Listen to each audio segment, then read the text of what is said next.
Let's get to Riley right now and say good morning to Mr. Moore. Hello, sir. How are you? Rob and Dave, good morning. How are you doing? What was the percentage of your vote last night? I got 100%.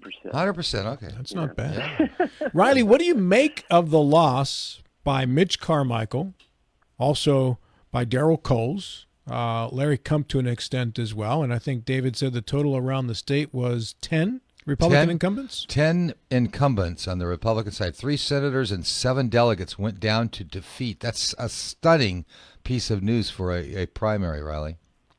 Yeah, Sue Klein in Wyoming County down there, so she lost.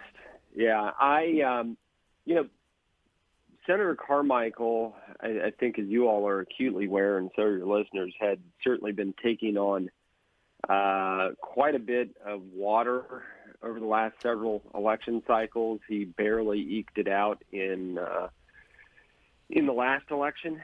And, you had a 3-way primary there, which certainly didn't help him. I think if he was head-to-head, he probably would have been in a better position.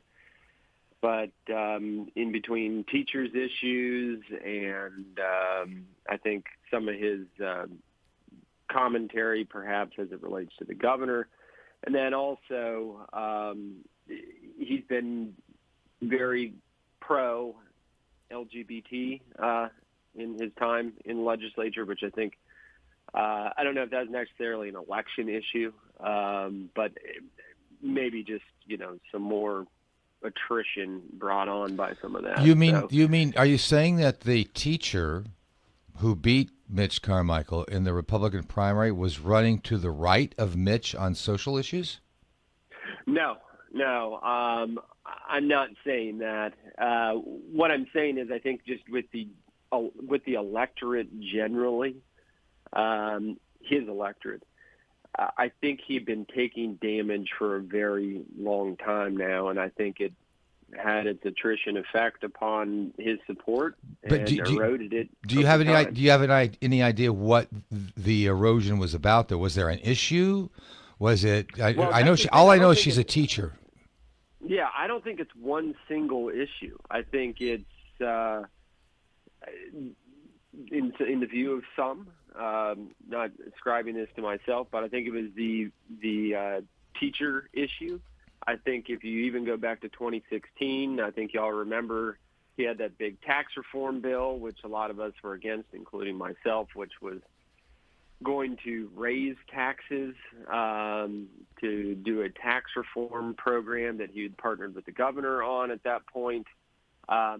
There's a lot of issues, I think, that it accumulated there. So I don't think it was really a silver bullet, but there was certainly some unhappiness. Now, this teacher didn't run on social issues, but guess who did? Delegate Jim Butler. He ran very hard. I don't know if you saw him in the ad. He skimmed some of the votes out of that group, too. Yes. And he was running on this social issue kind of platform, and I know Jim's a friend, but certainly it took its toll. I mean, he got double digits in that race. Typically, when a Republican loses a primary, it's because a challenger rises up and demonstrates to the Republican electorate in that primary that the Republican isn't conservative enough anymore, and that he or she has drifted to embrace big government or whatever it might be. Do you see any kind of trend here in these Republicans losing for that reason? Certainly, that can't be the case with George Moore beating George Miller beating Darrell Coles. George Moore's a pro-union advocate. I just see that one as Darrell Coles didn't take him seriously and didn't campaign, but I might be wrong about that. That would be up to Darrell to answer. Yeah, and I'd say, first of all, it's sad to see Darrell lose there, and if he's listening, you certainly had a great career in the legislature, and thank you for your service to everybody in the Eastern Panhandle. I don't see, a trend I think maybe cuts across all of this is long-term incumbents. I think maybe that cuts across the entire spectrum of this. Interesting. Well, I never saw Ken Mattson getting nearly 50% of the vote in his primary challenge to Craig Blair. No. And that may feed into your longtime incumbent theory. And that was basically that was Ken's main piece in his campaign against Craig. Was Craig promised he'd term limit himself and he didn't. Riley, let me ask. And no one can say Craig Blair's not a conservative. Right. Blair's conservative. I wonder to what degree the organized teachers unions had in any of these primaries, because I sort of sense that they might have played a role in some of these races and gone into some of these primaries and snuck up on these incumbents who were feeling rather smug about themselves. Because you can register as an independent and ask for a Republican ballot. Yeah, that's a good point. point. I wonder if they're... well, Dave, you got it exactly right. Like the Sue Klein race down there, that is a union member who has won down there in that Senate race, and the unions had spent against Sue Klein to the tune of about $250,000 in independent expenditures. Well, that's big money her. in a legislative race. In Wyoming County? In Wyoming County, yeah. Well, see, I mean, if that's what they did, you have to hand it to the teachers' unions. That's brilliant strategy on their part, don't you think? Yeah. Well, and then you got a teacher won there against Mitch as well. So it's kind of like what they tried to do to Eric Householder a few years ago when Wendy Byrd, remember, ran in the Republican primary. She fell short. Oh, yeah. She fell short, of course, in that race. I think she got 40% or something like that, 40%, if I remember right. She did well.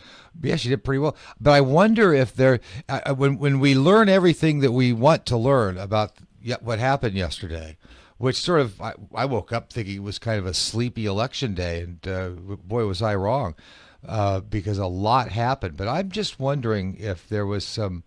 Because if you're thinking about labor-oriented groups like teacher labor unions, you think, well, these are some districts we can't win with a Democrat, but I wonder if we could go in there with a pro-union Republican and steal a primary. I mean, I'm just thinking that there might be some play involved or they there. nominate the one they needed to get out, right? And then they go back to their own party in the general election. Well, they could, yeah. But, I mean, is there even a Democrat filed in the Darrell Coles seat? I don't know if there is or not. Maybe there is. I think there is. No, but you got it exactly right, though. There has been a growth, in my view, in the legislature of pro-union Republicans. That seems to have grown over time here. Well, those are the eight Republicans in the House of Delegates that held up that education reform bill last year. Yes. Riley, So, hey, I need a closing thought from you because I got to jump to Eddie Gokenau here in a second, and we will get into your race against Mr. Perdue at a later time. I wanted to get your political analysis here this morning. Oh, yeah. One thing I'd urge everybody to look at, and Dave obviously always makes fun of me for being a nerd and crunching numbers. I and all call that, you a but policy wonk. That's what I call you. You're a little wonk. You're a little wonky sometimes. You all got to look at the vote totals statewide, particularly constitutional offices, but just ballots pulled in between Democrats and Republicans. So on average, the difference in 16 was about 50,000 votes. In 12, it was about 80,000 votes.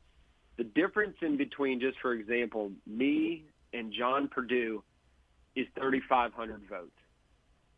J.B. McCuskey had more votes than Marianne Clater. In a primary, Republicans are getting more votes statewide than Democrats. Yeah. I mean, more registered Republicans now.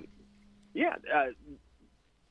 Perdue had, just for instance, so JB, there were 63,000 more ballots cast on the Democrat side in his race in 16. And Perdue had a total of 208,000 votes in 16, which now dropped down to 170,000 votes. I mean, it's a massive trend that I don't think folks are talking about, where we were winning even though they still had the registration stronghold high ground. But this is something completely different, and I think it plays out positively in the general, I'd imagine, but it's a bit historic, and folks aren't really focused on it. But take a look at those numbers. It's something to think about. Thanks, Rye. Okay. Hey, thank you all. Have a great day. Riley Moore, he eventually will be taking on John Perdue in the November election for state treasurer